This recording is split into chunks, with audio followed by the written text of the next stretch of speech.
Madame, Monsieur, bonsoir, bienvenue dans ce journal dont voici les principales articulations. Le président de la République à Abuja au Nigeria pour le 60e sommet ordinaire de la CEDEAO. Alassane Ouattara et ses pairs ouest-africains vont se pencher sur la situation politique au Mali et en Guinée. Avant la rencontre, le chef de l'État a inauguré la nouvelle chancellerie de l'ambassade de Côte d'Ivoire au Nigeria. L'artisanat est un métier noble et valorisant avec un savoir-faire technique, des qualificatifs du Premier ministre Patrick Achi au dîner gala de clôture du MIVA. La quatrième édition du sommet du marché ivoirien de l'artisanat a pris fin. Ce secteur est un véritable pourvoyeur d'emplois et levier d'autonomisation qui occupe près de 40% de la population active. La route de l'Est en travaux de rénovation. Le ministre de l'Équipement et l'ambassadeur de France étaient sur le tronçon. Agnès Krobondoukou, Amédée Kouakou a également visité le chantier du deuxième pont sur le fleuve de la Komoé dans la sous-préfecture d'Aniassué. Il rassure, les travaux avancent bien. Et puis Samuel Eto'o prend la tête de la Fédération camerounaise de football. Le Lion indomptable élu ce samedi à Yaoundé. Il a devancé Seydou Ndombo, l'ex-patron de la FEGAFoot, par 43 voix à 31. Le mandat de l'ancienne superstar du foot africain débute avec la Coupe d'Afrique des Nations organisée dans son pays en janvier. Elle seule distinguée, c'est la meilleure d'entre elles, tout en Côte d'Ivoire. Cette émission de la RTI que vous suivez tous les jours de la semaine dans la mi-journée. Ce midi a reçu le prix d'excellence pour le développement des médias, la reconnaissance d'un mérite, du savoir-faire d'un groupe audiovisuel à votre service, la RTI. On s'arrêtera dans la page culture ce soir pour en parler avec quelqu'un que vous connaissez bien, Dame Sebidi. Caroline Da Silva, bonsoir. Bonsoir, Colo. C'est un honneur, un plaisir de vous retrouver. Un prix d'excellence, la saison 9 qui démarre. Tout à fait. Et c'est bientôt. C'est dans 48 heures. D'accord. Ouais. Donc on se retrouve tout de suite pour en parler. Pour le feu. Dans la page culture. Merci Caroline Da Silva. On fait d'abord le tour de l'actualité avec le président de la République, Alassane Ouattara, qui a quitté Abidjan ce samedi pour Abuja au Nigeria. Il prendra part ce dimanche au 60e sommet ordinaire des chefs d'État et de gouvernement de la communauté économique des États de l'Afrique de l'Ouest. Ce sommet portera sur la situation politique, sécuritaire et économique dans la sous-région. Les chefs d'État et de gouvernement examineront également les rapports sur la situation politique au Mali et en Guinée, l'état de la communauté ainsi que la réforme institutionnelle et le programme de la monnaie unique de la CEDEAO.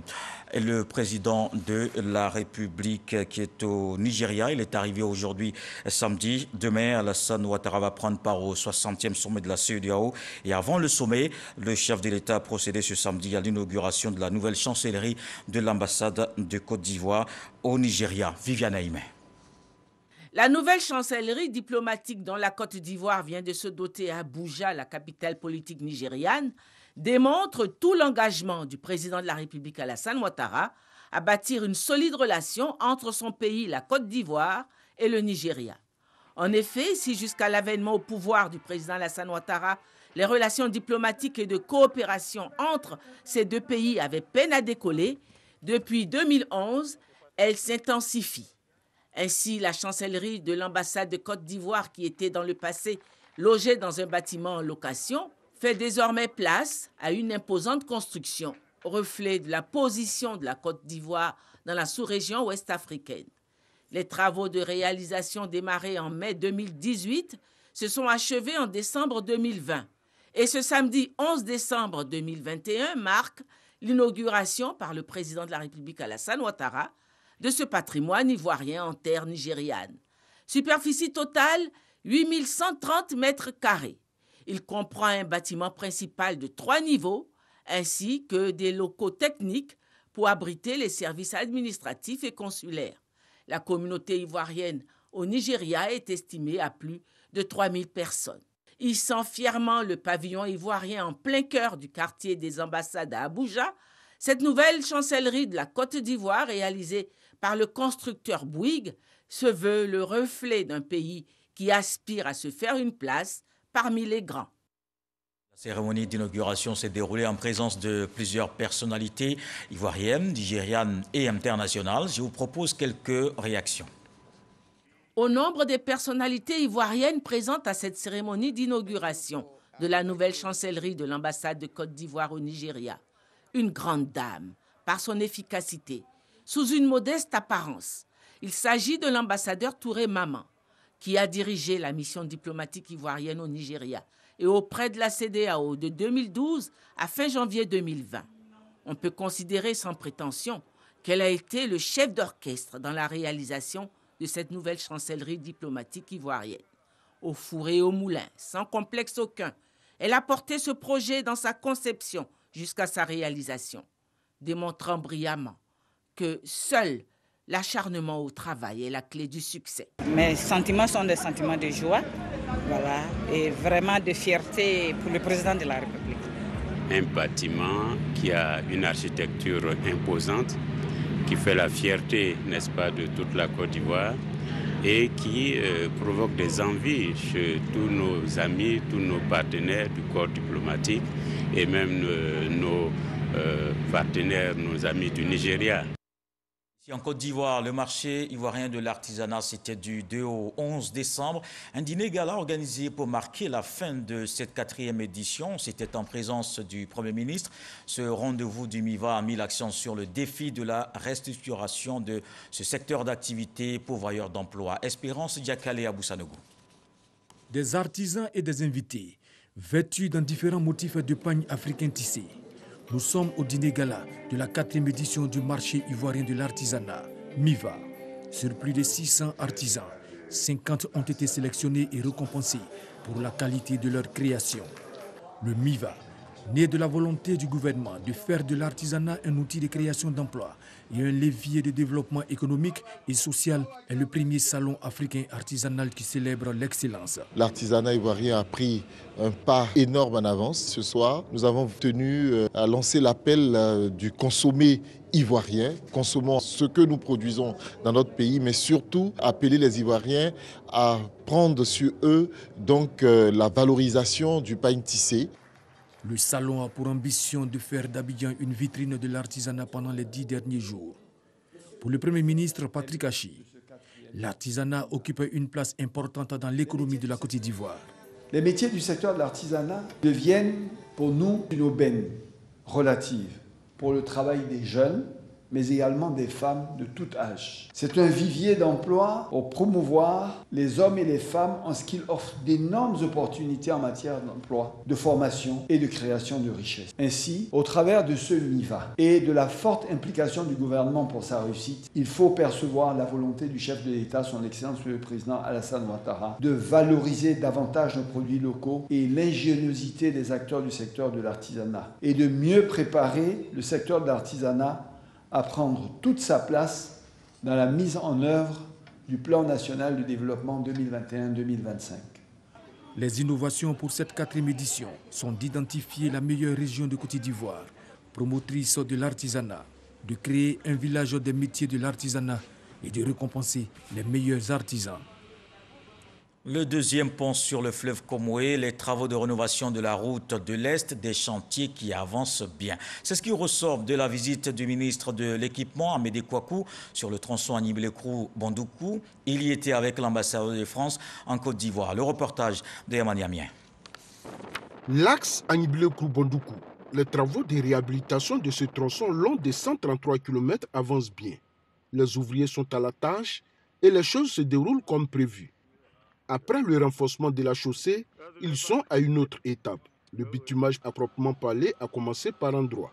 Le ministre de l'Équipement et de l'Entretien routier, accompagné de l'ambassadeur de France, est venu s'enquérir de l'état d'avancement des travaux et pour s'assurer lui-même de la qualité de l'ouvrage. La route avance bien. Nous sommes très regardants sur la qualité des travaux. Nous voyons que les travaux qui sont exécutés sont des travaux de très bonne qualité. Donc nous sommes venus les encourager pour que ce travail avance vite, parce que dans l'intégration sous-régionale, c'est une route extrêmement importante. Il faut respecter le cahier des charges, mais il faut aussi respecter la qualité. Ces routes qui se construisent, elles doivent durer.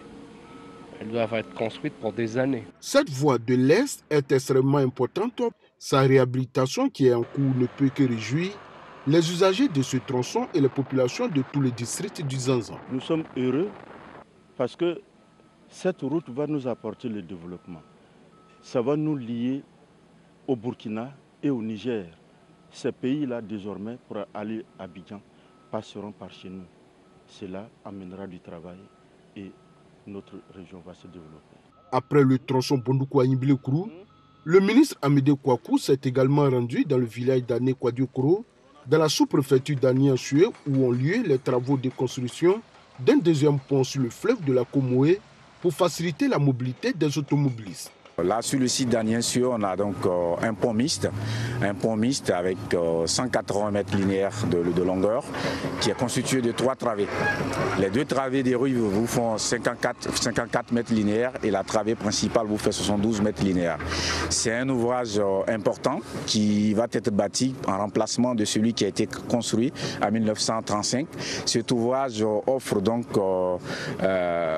beaucoup d'aisance au niveau de la circulation, mais surtout vient régler définitivement le problème au niveau d'Aniansué, à savoir la difficulté de dépassement au niveau des camions de poids lourds.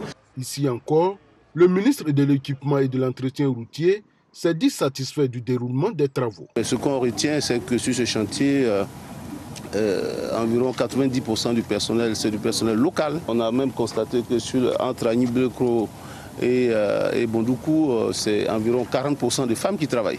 C'est une excellente chose, hein. Tout ça rentre dans la vision du président et nous repartons sincèrement heureux. Et merci à son Excellence, Monsieur le Président de la République, pour tout ce qu'il fait pour notre région. Ce pont va coûter à l'État plus de 11 milliards de francs CFA. Quant au tronçon Agniblekro-Bondoukou, les travaux vont coûter plus de 41 milliards de francs CFA. Le délai d'exécution des 2 ouvrages est de 30 mois. Débutés en avril 2021, ils seront livrés en septembre 2023. 1172 élèves sous-officiers de l'école de police Amadou Gonkolibali de Korogo ont été présentés au drapeau. Ils ont passé 3 mois de formation commune de base. Leur présentation au drapeau consacre l'intégration dans la famille des forces de défense et de sécurité. Dans ce reportage de Abou Sanogo, le ministre Vagondo Diomandé exhorte ses futurs policiers au travail et à la discipline. C'est la première cérémonie dite de tradition de la 2e promotion des élèves sous-officiers de l'école de police Amadou Gonkolibali de Korogo. Ils voient pour la première fois le drapeau de l'école.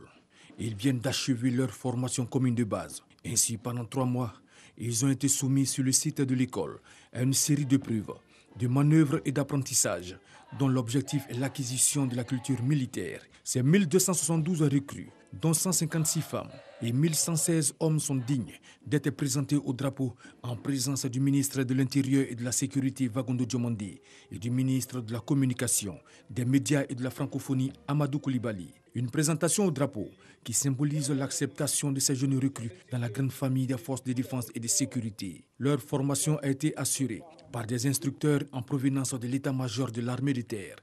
Aujourd'hui, plus que jamais, il faut avoir le culte du drapeau. Saluez-le, tête haute, et quand sonnera l'heure de la lutte suprême, serrez vos rangs autour de lui et défendez-le avec la dernière énergie. Le ministre de l'Intérieur et de la Sécurité Vagondo Diomandé leur a rappelé le sens de leur engagement. Il les a invités donc à être des modèles. Ici à Korogo, sur les terres qui ont vu naître et où repose à jamais mon aîné, Feu Amadou Gonkolibali, travailleur infatigable, homme de principe et modèle d'intégrité. Il n'y a aucune place pour les incompétents. Il n'y a aucune place pour les indisciplinés. Ces recrues vont maintenant entamer la formation militaire proprement dite. Il leur a été enseigné la discipline militaire, le maniement des armes, les connaissances techniques et tactiques, le dépassement de soi, le sens de l'honneur et le dévouement à la patrie. Le programme des Nations Unies pour le développement met à la disposition des structures opérationnelles de l'État des équipements et matériels de travail. Hier, c'était au tour des collectivités décentralisées de recevoir leur part de dons. 3 membres du gouvernement, dont le ministre du Plan et du Développement Nialé Kaba, ont réceptionné les équipements. Ce sont essentiellement des engins motorisés utilisés dans les domaines de l'agriculture, de la protection de l'environnement et de la formation technique. Lansine Bakayoko. Des tracteurs agricoles combinés à des accessoires comme les dessoucheurs, les bennes et les laboureurs ou encore des engins mobiles à moteur font partie des matériels et équipements offerts par le programme des Nations Unies pour le développement PNUD aux organismes publics, en particulier aux collectivités décentralisées. Des équipements destinés à augmenter les capacités opérationnelles de ces entités. Cette contribution est la traduction de l'engagement du PNUD à travailler d'arrache-pied pour renforcer les capacités nationales en vue d'aider le pays à reconstruire en mieux l'avenir à la suite de la crise Covid et à réaliser les objectifs de développement durable. Nous restons engagés aux côtés du gouvernement ivoirien pour accompagner ces efforts en matière de développement. En plus des collectivités, ce geste représente aussi pour le secteur de la formation professionnelle et de l'enseignement technique une réelle opportunité. Ces équipements serviront effectivement à la mise en place de nos centres d'innovation. Leur maintenance sera également assurée afin de prolonger leur durée d'utilisation. Grâce à son leadership dans le pilotage stratégique de ce programme de coopération, le ministre du Plan et du Développement, Nialé Kaba, joue un rôle important dans la mobilisation des ressources. C'est un soutien inestimable que vous apportez pour doter les capacités opérationnelles de nos ministères et certaines structures nationales, les capacités des organisations de la société civile ainsi que des collectivités décentralisées bénéficiaires, parties prenantes des projets et programmes exécutés à travers notre cadre de coopération. 2022 s'annonce comme une année tout aussi chargée, avec le démarrage d'un nouveau cycle de projets initiés par la communauté internationale. Des projets liés à la gouvernance inclusive, à la réduction des inégalités et à la gestion durable des ressources naturelles. L'actualité, c'est aussi le RGPH 2021 jusqu'au 14 décembre. L'opération de recensement général de la population et de l'habitat se poursuit. Enfin, un point dans ce journal.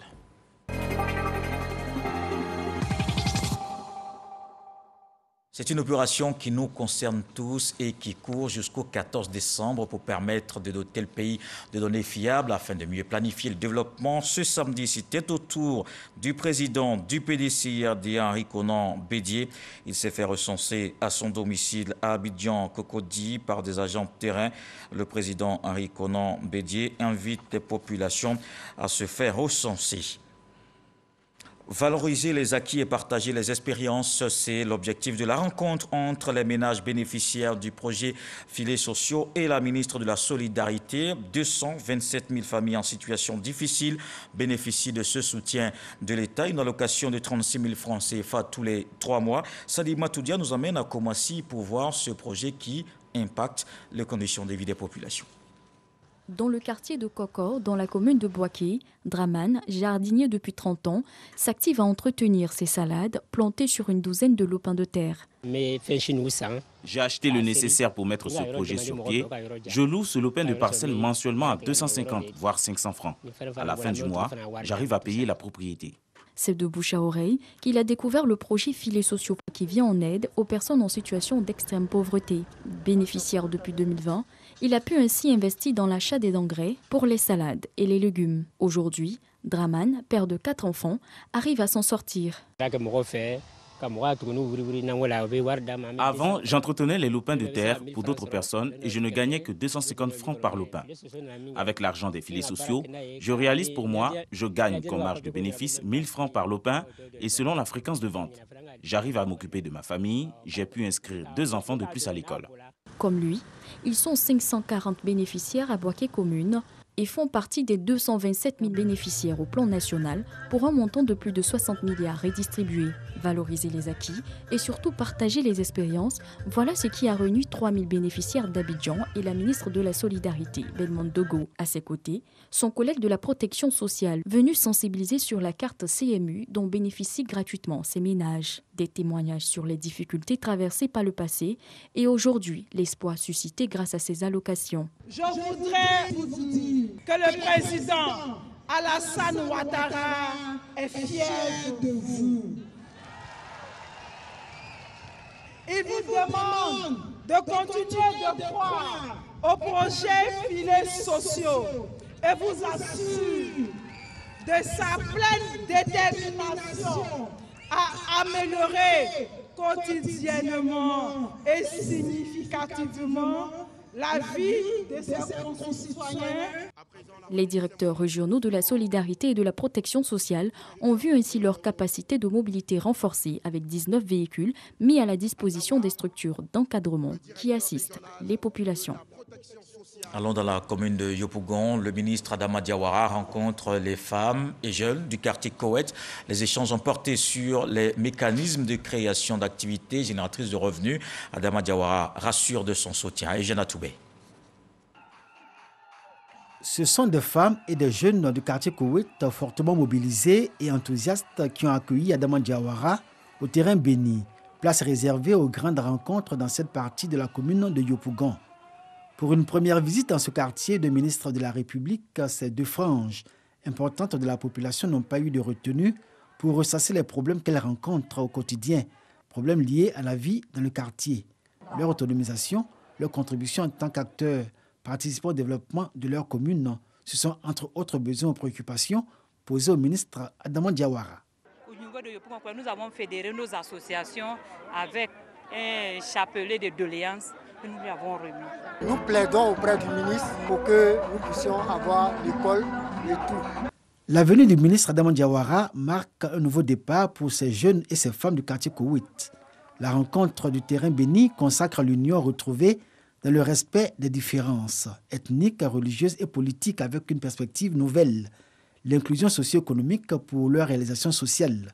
Celui que les femmes et les jeunes de Koweït appellent désormais leur champion, leur guide, leur a parlé avec franchise et sincérité. Adama Diawara leur demande de faire confiance au président de la République Alassane Ouattara, dont la vision, explique-t-il, est traduite en action pour apporter le progrès et le bien-être aux populations, notamment les femmes et les jeunes, au bénéfice de qui divers projets sont exécutés pour les conduire à l'autonomisation. La fonction publique va pouvoir embaucher un certain nombre de jeunes, mais le reste des jeunes doit savoir que il y a les entreprises privées de la place, il y a également l'informel agricole comme non agricole, et il y a surtout l'énorme gisement de l'auto-emploi. C'est tout le monde compris, les femmes comme les hommes. En réponse aux jeunes et aux femmes, Adama Diawara a promis d'être leur porte-parole devant le maire de Yopougon et devant les ministres en charge des questions soulevées dans leurs doléances. Il a annoncé un fonds dont le montant n'a pas été révélé et destiné à la fois pour les jeunes et les femmes du quartier Koweït, des fonds destinés à engager des activités génératrices de revenus. La période de fin d'année, moment de grande consommation, le Conseil national de lutte contre la vie chère, soucieux de préserver le pouvoir d'achat des consommateurs, a initié une visite de terrain dans la région de Lagnébi-Tiassa. Les commerçants sensibilisés sur le respect des prix conseillés par le gouvernement. Le comité local d'Agboville a été installé. Godefroy Okambawa. Nous sommes de plein pied dans le mois de décembre. Les fêtes de fin d'année approchent à grands pas. Période de grande consommation qui rime avec la flambée des prix sur le marché. Pour prévenir ces hausses délibérées et permettre aux Ivoiriens de passer de belles fêtes en toute quiétude, le Conseil national de lutte contre la vie chère monte au créneau. Par question d'augmenter les prix.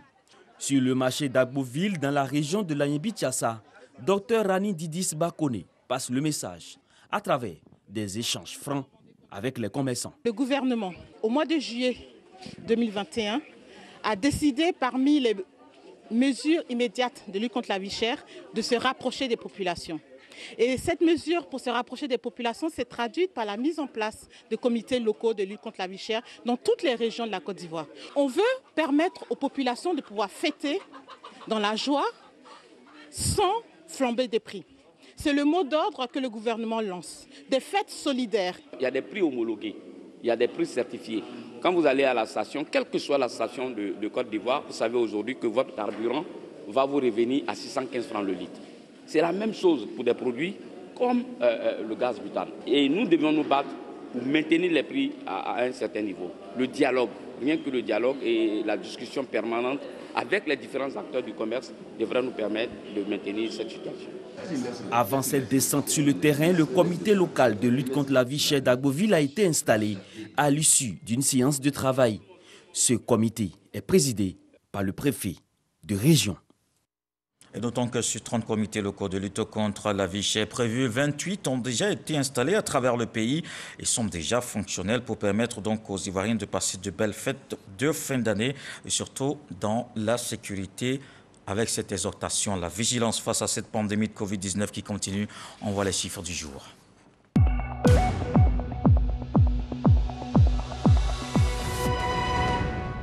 Le ministère de la Santé, de l'Hygiène publique et de la couverture maladie universelle a enregistré aujourd'hui 14 nouveaux cas de Covid-19, 18 guéris et 0 décès. À la date du 11 décembre, la Côte d'Ivoire compte donc 61 896 cas confirmés, dont 60 964 personnes guéries, 706 décès et au total 4 876 593 doses administrées contre la Covid-19. Le ministre de la Santé, de l'Hygiène publique et de la couverture maladie universelle échange avec ses directeurs régionaux. Pierre Dimba invite ses collaborateurs en région à redonner aux professions de santé toutes ces notes de noblesse. Il les encourage à tout mettre en œuvre pour satisfaire les populations. De Yamoussoukro, le reportage de Kader Sogodogo. Pierre Dimba, le ministre de la Santé, de l'Hygiène publique et de la couverture maladie universelle, a en face de lui l'ensemble des directeurs régionaux venus de toute la Côte d'Ivoire. Notre objectif, c'est de réconcilier la population et l'hôpital, échanger l'image des agents donc, du système sanitaire pour que le rôle qui est le vôtre soit reconnu par tous.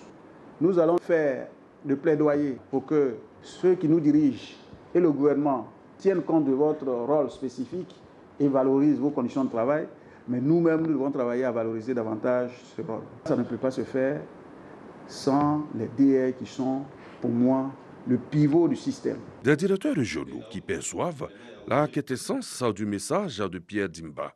Sensibiliser surtout le personnel pour qu'il y ait un agent de santé nouveau qui, partout où il est, cherche à faire la qualité et à bien recevoir et accueillir les patients. La réforme du secteur de la santé, arrêtée récemment en Conseil des ministres, vient justement pour revoir les choses. Le ministre de la Santé, de l'Hygiène publique et de la couverture maladie universelle a exhorté ses collaborateurs à tout mettre en œuvre pour élever les taux de vaccination contre la Covid-19. En outre, il les a invités à faire de la couverture maladie universelle une réalité dans leur zone de compétence. La MUJEFSI renouvelle ses instances. La Mutuelle Générale des Fonctionnaires de Côte d'Ivoire a organisé ce samedi le vote des 300 délégués qui constituent le collège des grands électeurs. Ces derniers sont chargés à leur tour d'élire le président de la MUJEFSI. Le ministre de l'Emploi et de la Protection sociale s'est dit satisfait du déroulement du scrutin. Et puis Samuel Eto'o, élu président de la Fédération camerounaise de football, il a obtenu 43 voix contre 31 pour Seydou Ndombo Njoya, l'ex-patron de la FECAFOOT. L'ancienne superstar du football africain va devoir redresser une institution en crise depuis 2013. Son mandat va débuter avec la Coupe d'Afrique des Nations organisée dans son pays. La CAN qui revient en janvier 2022 au pays des Lions indomptables après 50 ans. Comme tous les samedis soirs, on ouvre la page culture.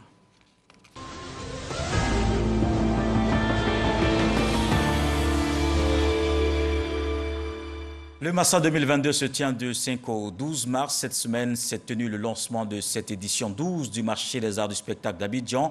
Pour l'occasion, une fresque a retracé le parcours d'hier à aujourd'hui. Pour demain, de nombreux artistes ont exprimé leur savoir-faire. Ce grand rendez-vous africain va relever le défi des contenus des industries culturelles et créatives. Issa Tionayo. Une fresque ou un voyage artistique à travers les différentes cultures ivoiriennes. Prestations d'artistes, un décor haut en couleur. Tout y était pour assurer le lancement de la 12e édition du marché des arts du spectacle d'Abidjan, Massa.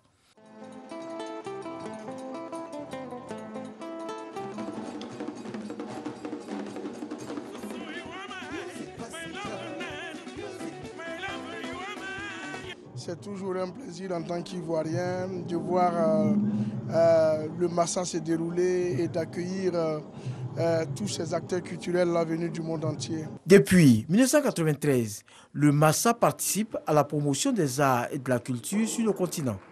Un rôle que le Massa entend perpétuer au dit du directeur général de l'institution.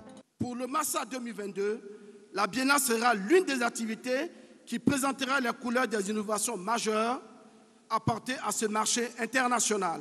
Nous prévoyons, dès le début d'année 2022, une grande campagne d'information et de communication au travers de nos tournées dans les grandes villes de la Côte d'Ivoire, en partenariat avec les conseils régionaux et les mairies et les groupes de jeunes. Pour la ministre de la Culture, Arlette Badou Nguessan Kwame, et la ministre d'État, Kandia Kamara, l'organisation du Massa, tous les 2 ans depuis 2014, montre la volonté du président de la République, Alassane Ouattara, de faire de la culture un pôle essentiel du développement économique de la Côte d'Ivoire. La 12e édition du Massa, qui va se tenir du 5 au 12 mars 2022, mettra en valeur l'industrialisation des arts du spectacle selon la nouvelle vision du gouvernement. Pendant une semaine, donc, des professionnels et des publics du monde des arts, de la culture, de tous les continents se rencontreront, se frotteront les uns aux autres dans ce creuset de promotion, d'échange, de formation, de diffusion, de développement et de professionnalisation de leur métier. Le Massa mettra en valeur le patrimoine artistique de tous les continents dans l'équilibre des intérêts et en facilitant l'accès au plus grand nombre, soutenir les jeunes talents et les orienter vers des producteurs, managers, acheteurs et vendeurs. Tout cela crée le terreau d'une gestion de l'économie culturelle industrielle innovante et intégrative, comme autant d'éléments participant à la qualité de vie. 801 candidatures ont été enregistrées pour participer à ce Massa 12. 78 groupes ont été retenus pour 9 disciplines pour une participation totale de 26 pays africains. Et on retrouve l'invité de la page culture, Caroline Da Silva, parce que c'est midi, c'est maintenant. Alors il y a cette belle introduction que j'aime bien. Qui reviendra d'ailleurs. D'accord, très bien. C'est vraiment le slogan et la marque déposée de l'émission. Donc, on reviendra avec le C'est midi, c'est maintenant. D'accord, très bien. Alors, c'est midi qui revient, justement, mais qui reçoit surtout ce prix d'excellence du meilleur programme télé pour le développement des médias. Est-ce que, Caroline, comment on peut se sentir quand on reçoit une telle distinction, surtout le niveau des distinctions ? Kolo Koulibaly, on ne peut que se sentir bien. On ne peut que se sentir bien. C'est un sentiment de joie qui nous anime, toute l'équipe et moi. Et on se disait, est-ce que c'est un prix qu'on allait pouvoir avoir ? On était peut-être sûr par rapport à tous les faits que l'émission a fait aux uns et aux autres, à toutes les retombées, à tout ce qu'on a pu observer sur l'échiquier international. Mais après, on ne s'y attendait plus. Voilà. Quand on a été confronté à certaines difficultés techniques, etc., aussi à la Covid qui a pesé, j'allais dire négativement, sur l'émission, on n'espérait plus. Et un coup, pour parler comme les Ivoiriens, bim, on nous appelle pour nous récompenser. C'est fort.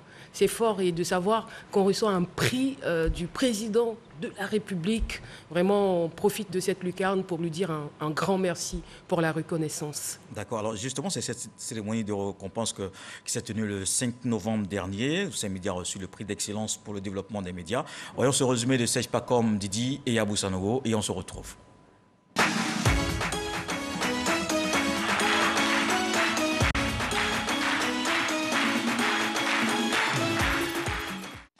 L'aventure a démarré le lundi 18 août 2014. De nouveaux visages, un plateau et un décor de rêve sur les antennes de la radiodiffusion-télévision ivoirienne.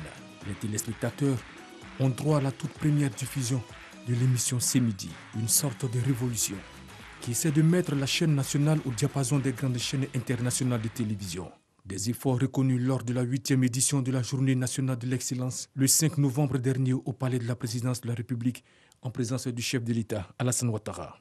Au départ appelé Kedjenou, l'idée a germé et est devenue au fil du temps C'est midi, né à la suite d'un atelier qui a réuni des animateurs et réalisateurs de la RTI, dans un souci de faire bouger et bousculer les habitudes, de fidéliser les Ivoiriens à leur chaîne entre 12h et 13h, d'instaurer à 16h un rendez-vous de gaieté, de convivialité et de bonne humeur, avec des sujets digestes, animés par Caroline Da Silva et plusieurs chroniqueurs, tous coachés par Joseph Andjou. le rédacteur en chef.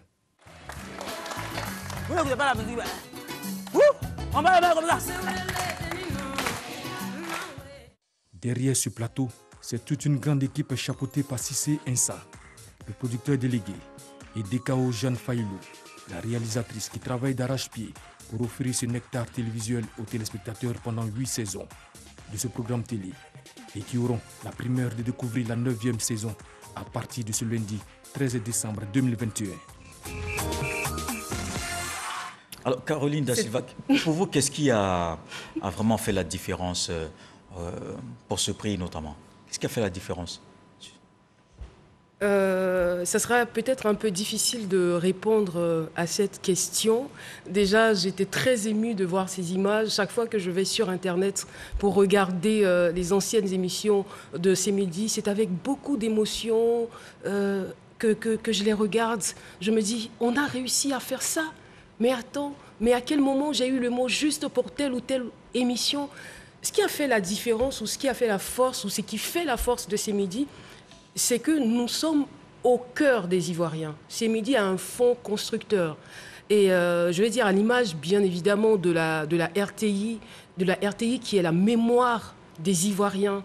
L'histoire de la Côte d'Ivoire est retracée à travers cette télévision. Donc, normal que les gens aiment la RTI, normal que les gens aiment cette émission. Et cette émission a été la grande surprise des chaînes de télévision au niveau subsahérien. C'était en termes de talk show. En termes de c'était carrément révolutionnaire. C'était révolutionnaire. On n'avait pas une telle émission. Et ces midis est venu comme une panacée guérir les plaies des Ivoiriens. Parce qu'à l'intérieur de cette émission, on a tout le monde, monsieur tout le monde qui vient à ces midis, monsieur tout le monde, madame tout le monde, qui vient parler de ses problèmes. C'est vrai qu'aujourd'hui, ou peut-être ailleurs, on voit des émissions où on a des invités tirés à 4 épingles pour faire belle figure. Mais c'est une émission qui donne la parole à tout individu, à l'individu lambda. C'est justement, ça fait partie des motivations qui vous ont permis justement d'avoir ce prix, reconstituer des familles, des personnes séparées, perdues de vue, que vous avez réussi à se retrouver, à réconcilier, vous avez participé à la cohésion sociale. Est-ce que vous considérez cette émission comme finalement une émission citoyenne au-delà du simple divertissement? En fait, à la base, ces midis, c'est pas du divertissement. J'allais dire moitié éducation, ou peut-être 80% éducation, 20% divertissement. Le divertissement n'est qu'un prétexte pour faire passer un message, pour faire passer le message de la vie, le message du développement. Et c'est ce que ces midis arrivent à véhiculer. C'est profond. Et l'humain est au cœur de cette émission. Je vais dire, c'est pas du divertissement pour du divertissement. Ces midis, c'est l'émission qui répond aux besoins des téléspectateurs. C'est comme si tous les téléspectateurs soupiraient après ces midis. Donc, ils ont eu enfin leur émission. Donc, normal qu'on aime ces midis, on ne peut pas reprocher aux téléspectateurs. Voilà. Des sujets qui touchent tout le monde. Alors, la saison 9 démarre bientôt. C'est bien le lundi, ce lundi 13. Oui. C'est lundi 13. On est aujourd'hui samedi. Samedi, oui. On va dormir dimanche, lundi. C'est gâté. Bon, d'accord, on va commencer à compter. Alors, si vous devez faire un petit bilan de cette saison passée en tant qu'animatrice, est-ce qu'il y a eu des émissions qui, côté émotion, qui ont été particulièrement difficiles pour vous, et puis après vous vous dites, je ne savais pas comment m'en sortir? Les difficultés ne sont pas plus nombreuses que les moments de joie qu'on a pu avoir durant cette émission. C'est une émission, comme je le disais, qui est au cœur de l'humain, donc normal qu'on ait eu toutes ces émotions. Ces émotions avec Michel Drucker, avec Stromae, qui a coulé des larmes, c'était des sanglots. Voilà, Petit avec Denis, par exemple, retrouve sa mère sur le plateau. Exactement, Alpha Blondy. On ne va pas refaire les larmes d'Alpha Blondy, on ne va pas refaire les larmes de Stromae, parce que vous savez bien que ces midis, c'est une émission qui n'est pas surfaite. Donc, qui est authentique, naturel, et les gens qui arrivent... Ça veut vous coller aussi à l'actualité. Alors en termes d'innovation, qu'est-ce qui va se passer cette saison? Est-ce qu'on va revoir encore la même rotation des chroniqueurs? Comment ça se passe? Vous allez les garder? Qu'est-ce qui va changer? On ne rentre pas dans la cuisine pour savoir ce que vous allez servir à midi. Alors... aux téléspectateurs. Mais dites-nous ce qui va se passer pour cette saison 9. Alors Kolo, si je déballe tout, je pense que vous n'aurez pas le courage de regarder l'émission. Beaucoup de belles surprises. Hein. L'émission est placée sous le sceau de la télévision plus utile, parce qu'on faisait déjà de la télé utile, donc imaginez, on sera encore plus proche des téléspectateurs, on va leur donner ce dont ils ont besoin pour s'épanouir, pour se développer, on va leur donner, même au-delà de simples mots, au-delà de simples pistes, on va permettre à certains entrepreneurs d'émerger dans ce qu'ils font, on va redonner le goût de l'entrepreneuriat à d'autres personnes, on va encore reconstituer des familles, on va faire énormément de choses, des innovations. Il y en a assez. Et moi, je vous souhaite le maximum de prix d'excellence. Merci beaucoup, Caroline. Ça passe trop vite, hein. Il y a tellement de choses à dire. Ah oui, c'est ça. On se donne rendez-vous donc lundi à midi. C'est mieux. Merci, à midi. Caroline. Non, lundi plutôt à 11h30. De façon exceptionnelle. C'est le retour, c'est la reprise. Donc lundi à 11h30. Merci beaucoup, Caroline Da Silva. C'est la fin de ce journal. Merci de l'avoir suivi. Retour de l'actualité, 23h. Ce soir, le sage nous apprend que si tu veux faire un champ de maïs dans un coin de la forêt, fais d'abord la paix avec les singes. Dieu le voulant, on se retrouve demain.